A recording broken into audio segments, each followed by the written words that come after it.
পরিস্থিতি, কখনো এটা ভালো থাকে, আবার কখনো মন্দ হয়ে যায়। কখনো এই পরিস্থিতি আমাদের পক্ষে থাকে, আর কখনো এই পরিস্থিতি অনুযায়ী আমাদের চলতে হয়। কোনো বিকল্প থাকে না। কিন্তু যখনই এই পরিস্থিতি খারাপ হয়ে যায়, তখন কি করা উচিত সেই প্রশ্ন মনে জেগে ওঠে। পরিস্থিতি যখন প্রতিকূল হয়, তখন আমরা কিছু হারালে তা হারিয়ে ফেলি, ঠিক আছে, কিন্তু যা বাকি আছে সেটা আমরা আগলে রাখতে পারি। পরিস্থিতিকে সামলে রাখার চেষ্টা আমরা অবশ্যই করতে পারি, শুধু সেটুকুই আমাদের হাতে রয়েছে। কিন্তু এর থেকেও বড় সমস্যা আছে, অহংকার। কখন প্রবেশ করে আমরা জানতেও পারি না। এই অহংকার আপনাকে বুঝতেও দেবে না যে আপনি সত্যি কিছু হারিয়েছেন। আপনার কিছুই যাবে আসবে না। দেখতে গেলে আকাশের সূর্য নিজের প্রকাশ হারিয়ে ফেলে যখন অন্ধকার ঘনিয়ে আসে। তাহলে আমরা কে হই? ওনার সামনে তো কিছুই নই। এই অহংকার আমাদের দমন করতেই হবে। এটা বিশ্বাস করতে হবে যে এই সমগ্র সৃষ্টিতে আমরা শুধুমাত্র একটা কণা, তার থেকে বেশি আর কিছুই নয়। বিশ্বাস করতে হবে যে আমরা ততটাও বড় নই যে কখনোই কিছুই হারাবো না। এবার যেদিন এই জ্ঞান আপনি আত্মস্থ করে নিজের আচরণ পাল্টাবেন, মনে রাখবেন সেই দিনই অহংকারকে দমন করতে আপনি পথে অগ্রসর হয়ে পড়েছেন। এই অহংকারকে দমন করুন আর আমার সাথে ভালোবেসে বলুন, রাধা রাধা। তালা অনেক পুরনো একটা আবিষ্কার।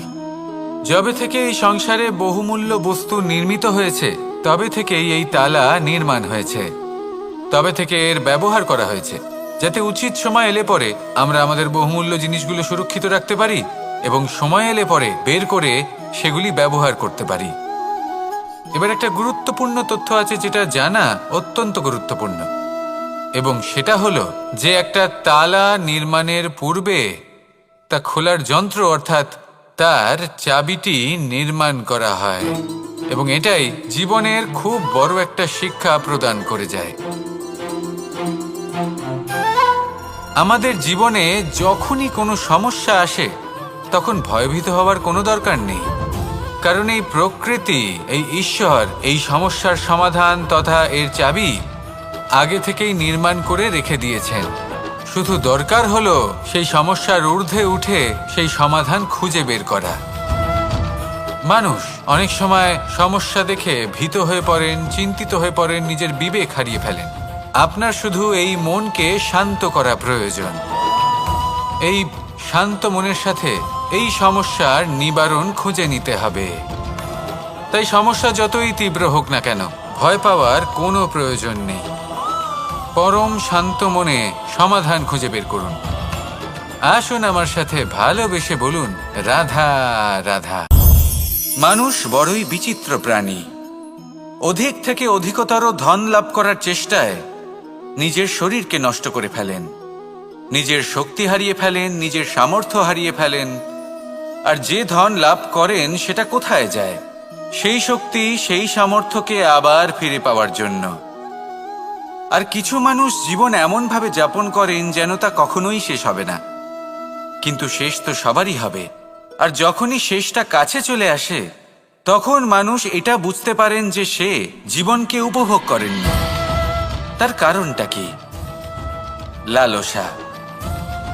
এই লালসা জন্ম দেয় লোভকে, আর এই লোভ জন্ম দেয় আপনারই বিনাশকে।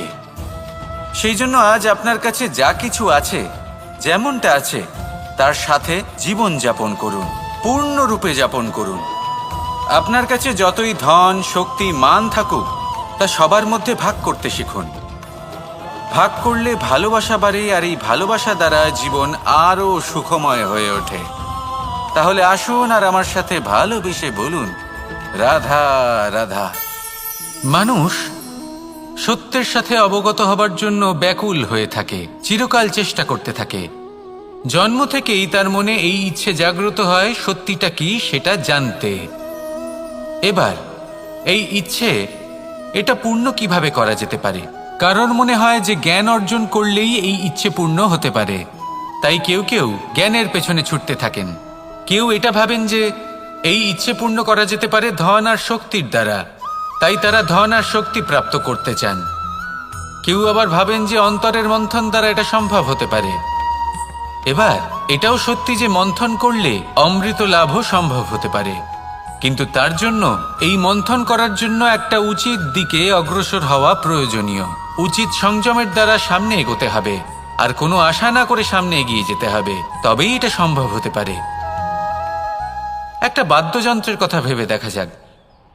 তার থেকে সুর তখনই নির্গত হয় যখন তার তারগুলি ঠিক করে বাঁধা হয়। যদি বেশি বেঁধে ফেলা হয় তাহলে তার ছিঁড়ে যেতে পারে, আর যদি ঢিলে থেকে যায় তাহলে তার থেকে উচিত সুর নির্গত হবে না।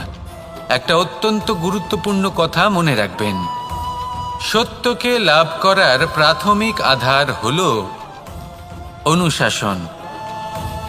জীবনে এই অনুশাসন আনুন, সত্য আপনা আপনি আপনার কাছে চলে আসবে, আর এই মন প্রসন্ন হয়ে বলবে রাধা রাধা।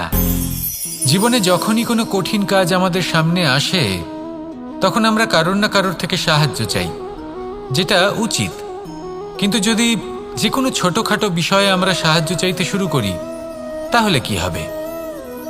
তাহলে আমরা নিজেদের সামর্থ্য, নিজেদের যোগ্যতাকে কখনো বাড়তেই দেব না, না আমাদের শক্তি কখনো বাড়বে, কারণ এটা আমাদের অভ্যেস হয়ে যাবে। যাই ঘটুক আমরা কারোর থেকে সাহায্য চাইতে চলে যাব, এটাই আমাদের স্বভাব হয়ে যাবে। সেই জন্য আমাদের যেটা করা উচিত সেটা হলো যতক্ষণ না আর কোনো উপায় থাকছে ততক্ষণ আপনি কারোর থেকে সাহায্য চাইতে যাবেন না।